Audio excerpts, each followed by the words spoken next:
안녕하세요. 이번 시간에는 삼성전자가 오르지 않는 이유에 대해서 한번 말을 해보려고 합니다. 사실 이 질문은 제가 개인적으로 지인들이나 개인 투자자분들을 만날 때마다 정말 많이 듣는 질문이기도 해요. 많은 분들이 그런 걸 저한테 궁금해 하실 때마다 삼성전자를 이번 코로나 이슈로 인해서 하신 분들이 정말 많구나라는 생각을 다시 한번 하게 되고요. 반대로 조금 안타까운 점은 기관 투자자나 애널리스트들은 사실 삼성전자에 대해서는 현재는 조금 여러 가지 불안해하는 점이 많거든요. 그래서 그런 것들이 삼성전자가 오르지 않는 이유라고 저는 보고 있기 때문에 그들이 말하고 있는 그들의 생각들을 여러분께 이번 시간에는 같이 공유를 좀 해보려고 합니다. 삼성전자 왜 오르지 않을까요? 지금부터 같이 알아보도록 하겠습니다. 먼저 삼성전자가 오르지 않는 이유를 알려면 삼성전자의 사업 구조를 간단하게 이해하는 게 도움이 될 거라고 생각합니다. 삼성전자의 주요 사업은요, 첫 번째 C 사업 부분이 있어요. C 사업 부분은 TV나 냉장고, 에어컨과 같은 가전제품을 주로 영위하는 그런 사업이 있고요. 두 번째는 IM 사업부라고 해서 컴퓨터라든지 노트북, 스마트폰 이런 IT 디바이스를 주로 담당하는 부서가 있습니다. 세 번째는 DS 사업 부분으로 반도체 디스플레이 쪽을 담당하는 사업 부분이 있고요. 마지막은 하만이라고 해서 오디오 사업 부분을 영위하고 있습니다. 이렇게 삼성은 네 가지 사업부로 이루어져 있다고 보시면 됩니다. 매출 비중은 어떻게 될까요? 먼저 C 사업 부분은요, 작년 기준으로 45조 원으로 전체 한 18%를 차지하고 있고요. IM 사업 부문이 작년 매출 107조 원으로 42%를 차지하고 있습니다.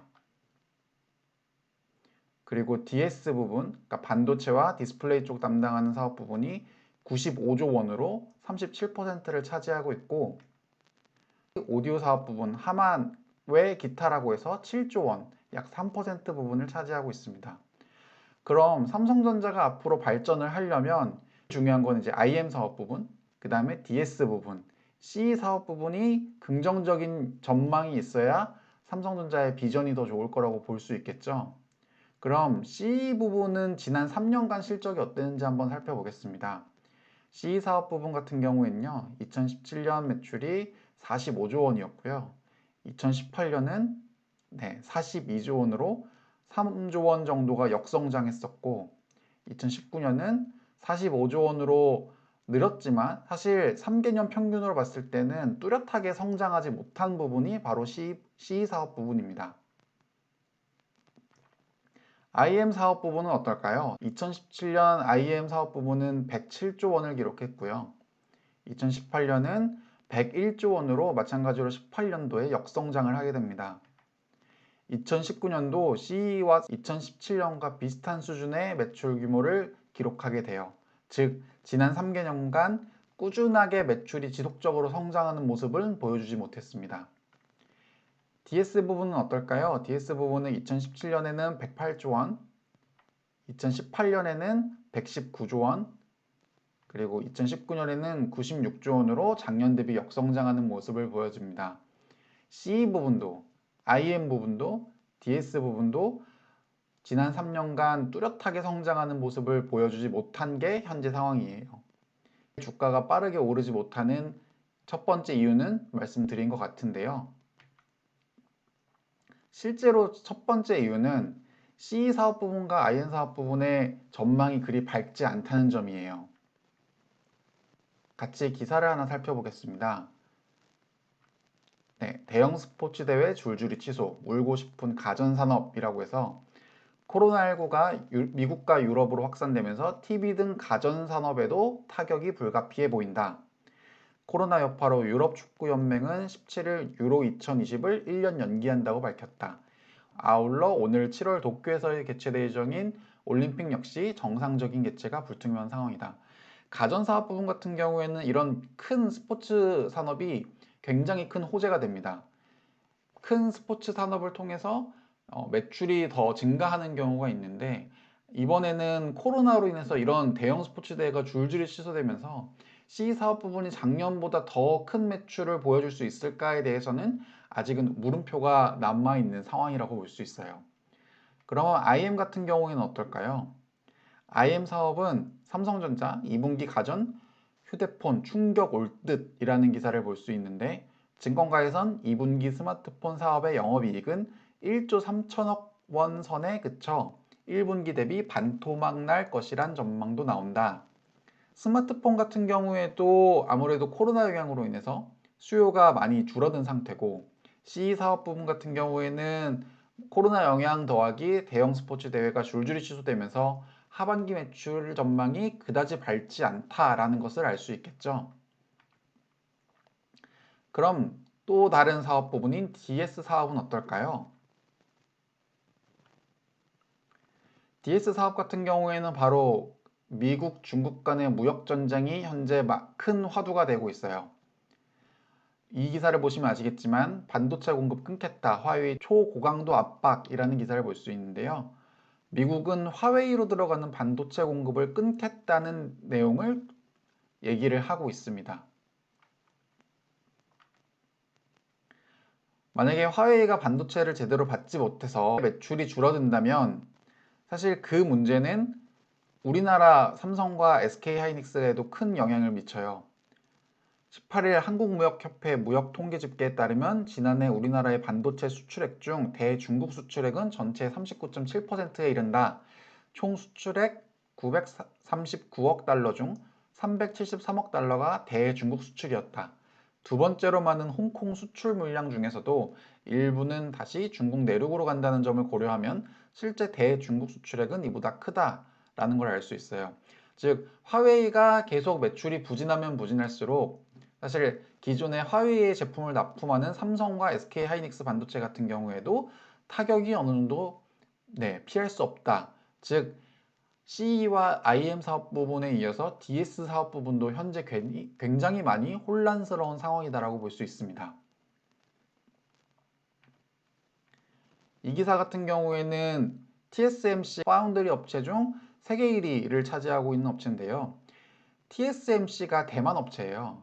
이 대만 업체는 기존의 미국과 중국 간의 무역 갈등 속에서도 그 양자 간의 적절히 눈치 싸움을 하면서 계속 매출과 이익을 꾸준하게 가져왔었던 회사였는데 결국 트럼프의 집요한 공세에 못 이겨서 TSMC는 미국의 손을 들어줍니다.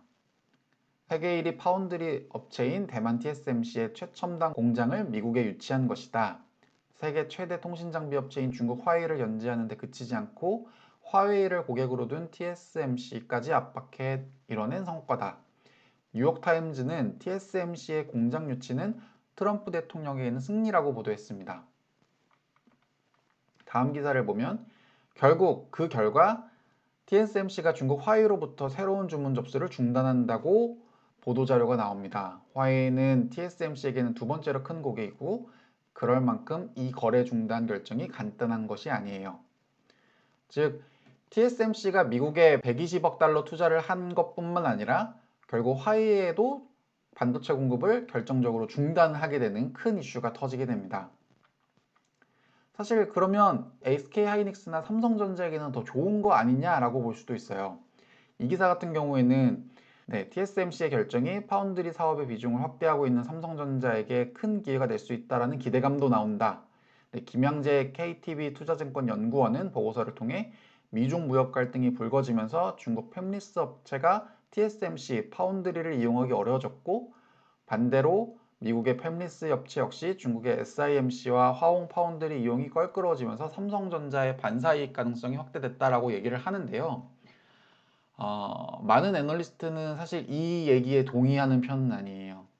상식적으로 생각해 봤을 때 지금 현재 상황은 어떠냐면 TSMC마저 미국과 중국 중에 한 명의 손을 들어와 줘야 되는 상황에 놓이게 됐고 결국 TSMC는 미국 편을 든 거죠. 그러면 화웨이의 수요를 삼성이나 SK가 가져갈 수 있을 거냐라고 보기에는 누가 봐도 트럼프의 다음 타겟은 삼성과 SK로 향할 가능성이 매우 높습니다. 즉 트럼프는 삼성과 SK마저도 너도 누구 편에 설 건지 선택해 라는 요청을 할 거라는 게 일반적인 전망이에요. 이 기사 같은 경우에는 제재가 메모리까지 확대되면 삼성전자와 SK하이닉스는 직격탄을 맞는다. 미국 반도체 장비 없이는 메모리 반도체도 못 만들기 때문이다. 제품의 퀄리티가 떨어지면 아무래도 화웨이 전체 매출이 줄어들 거고, 그렇게 되면 SK나 삼성전자의 반도체 매출도 줄어든다라는 논조로 이 기사를 쓴 건데, 사실은 이것보다 더 중요한 건 결국 삼성전자와 SK하이닉스도 중국이냐 미국이냐 한쪽의 편을 들게 되는 상황이 오고, 그 선택을 어떻게 할 건지에 대해서 많은 분들이 조금 우려를 하고 있는 목소리가 있어요. 그래서 즉 다시 요약을 하면 CE 사업 부분도 IM 사업 부분도 DS 사업 부분도 지금 확실성이 계속 커져가고 있는 상황이라고 볼 수 있습니다. 네, 그리고 마지막 이유는 코로나가 아직 끝나지 않았다는 점이에요. 이 기사는 제가 다른 영상에서도 올려놨기 때문에 좀 빠르게 넘어가려고 하는데요. 코로나가 에이즈처럼 안 없어질 수 있다라는 경고 기사였고요. 가을이나 겨울에 코로나 2차 대유행이 있을 거라는 우려 섞인 기사도 많이 확인할 수 있습니다.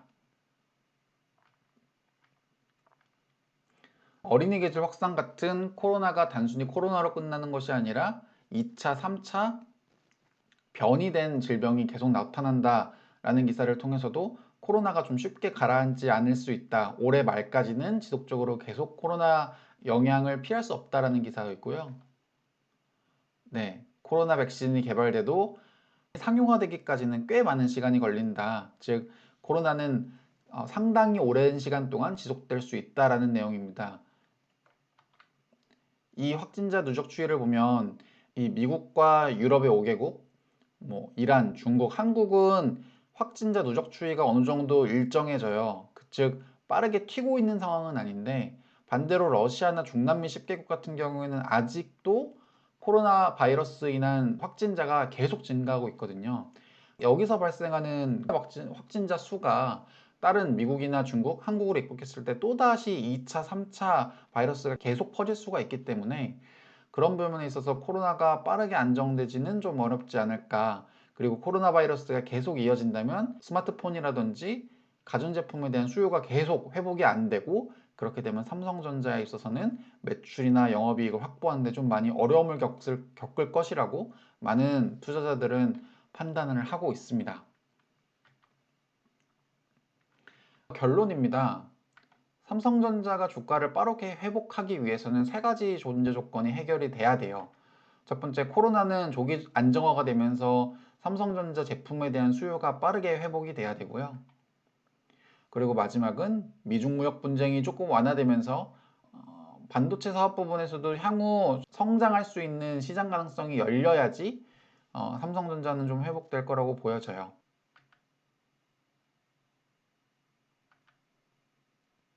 네, 이번 시간은 삼성전자가 왜 오르지 않는 이유 세 가지를 말씀드렸고요. 지금까지 시청해 주셔서 대단히 감사합니다.